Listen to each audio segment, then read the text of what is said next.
Oi, pessoal, tudo bem? Vamos dar início aqui a mais uma semana de estudos de história.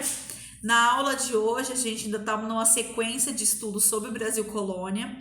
Na aula anterior, nós discutimos a questão do comércio atlântico de escravizados, né? Uma prática que ganha força ali em meados do século XVI e que gerou enormes lucros, né, para os negociantes de escravizados e também para vários reinos europeus. Perante a lei, esse escravizado, ele perdia a condição de ser humano dele, né? Ele era tratado como um objeto, uma mercadoria, algo que pode ser vendido, emprestado ou alugado, tá? Mas que mesmo assim, gente, mediante tudo isso que acontecia, houve resistência. E nós vamos falar sobre essas resistências na aula de hoje, certo? Então, aqui, ó, durante o Brasil colônia, né, no auge da exploração do trabalho escravizado africano, os castigos físicos faziam parte desse cotidiano, tá? E os principais instrumentos ali utilizados para esses castigos eram, aqui deixa eu puxar, o chicote, né, uma prática muito comum. Nós temos também a palmatória e também as correntes, né? Ou aprisionar também ali por alguma parte do corpo. Elas são as principais, não quer dizer que elas são as únicas, tá bom? Então nós tivemos várias formas, mas pra gente não prolongar muito, a gente vai discutir só essas, certo? Algumas formas de resistência foram, ó, ações cotidianas, como por exemplo, as escravas, né, as escravizadas, elas evitavam ter filhos, tá? Lembra que eu expliquei para vocês que quando alguma tinha filho, geralmente esses filhos eram vendidos, né, para não criar ali vínculos familiares. O banzo, gente, era uma situação assim de um estado de depressão profunda que esse escravizado chegava a passar aqui no Brasil, então sentindo ou falta, né, da sua nação, dos seus costumes, dos seus hábitos, ou por não aceitar, um estado de profunda tristeza que levava à morte mesmo, tá? Boa parte desses africanos escravizados. Outros praticaram ações muito mais violentas, como assassinar os feitores, né, que eram aqueles responsáveis por vigiar ali o trabalho desse escravizado, e até mesmo assassinando a membros da família do senhor de engenho, certo?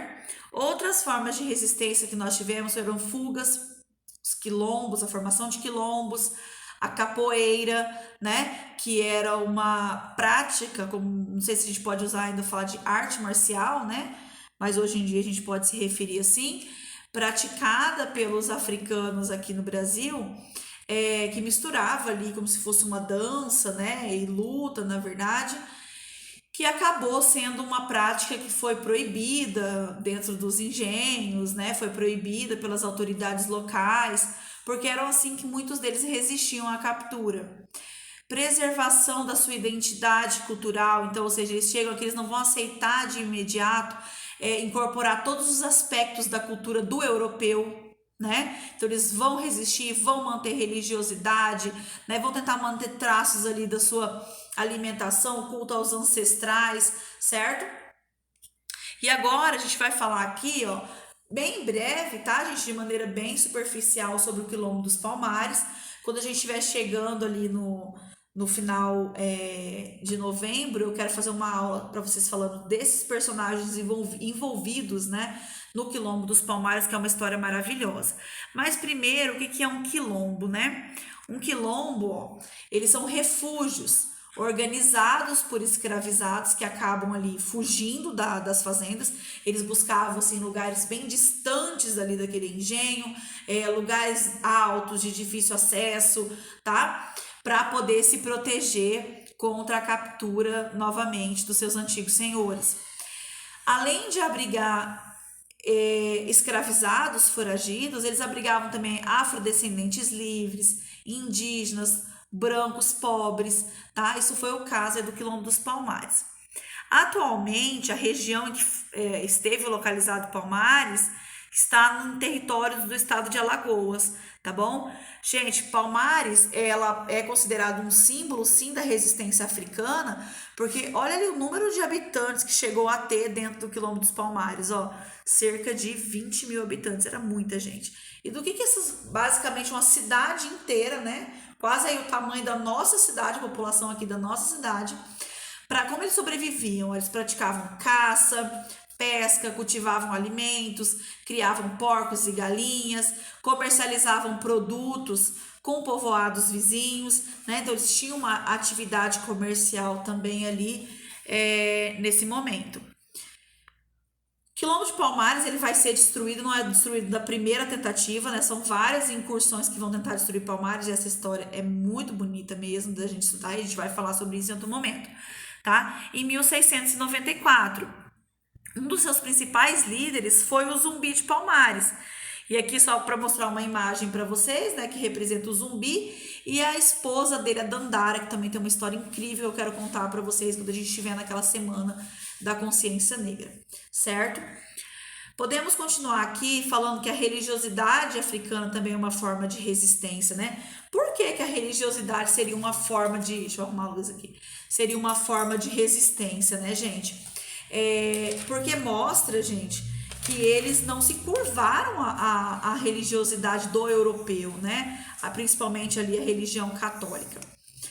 Então eles mantiveram seus rituais, que eram chamados geralmente de calundu, né, que é um ritual religioso que envolve danças coletivas e músicas, certo? E uma outra forma era a compra de documentos, de cartas de alforria, tá? A carta de alforria, ela era paga geralmente, né? Ela era comprada e o senhor desse escravizado, ele assinava dando liberdade, concedendo liberdade a esse africano, certo? Como que eles compravam? Se eles eram escravos, como é que eles compravam uma carta dessa, né? Existiam várias formas de escravidão no Brasil, tá, gente? Uma das práticas mais comuns era conseguindo, por exemplo, como se fosse uma espécie de empréstimo com outra pessoa. Então vamos supor que ele tem uma outra pessoa lá que trabalha no comércio e ele fala: olha, se você me emprestar o dinheiro para eu comprar minha carta de alforria, eu trabalho para você de graça e até pagar essa dívida. Era uma forma. Alguns escravizados trabalhavam na área urbana, conseguia adquirir um dinheiro extra, né, fazendo alguma atividade extra. Era muito diferente. Ao longo de todo o estudo que nós vamos ter, gente, tanto no 7º quanto no 8º ano, a gente ainda fala muito dessas resistências africanas em forma de rebeliões, inclusive, tá? Aqui no Brasil a gente estuda isso ainda esse ano também. Uma outra prática nas áreas de mineração, né? Eles conseguiam ali esconder pepitas de ouro e utilizava para comprar essa carta de alforria também.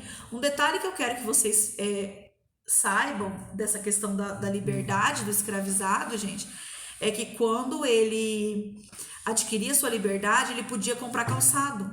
O que diferenciava um africano, né? Ou um afrodescendente, se ele era escravo ou não, era o uso do calçado. Se ele tivesse sob condição de escravidão, ele não podia usar calçado. Se ele tivesse livre, ele usava calçado, certo?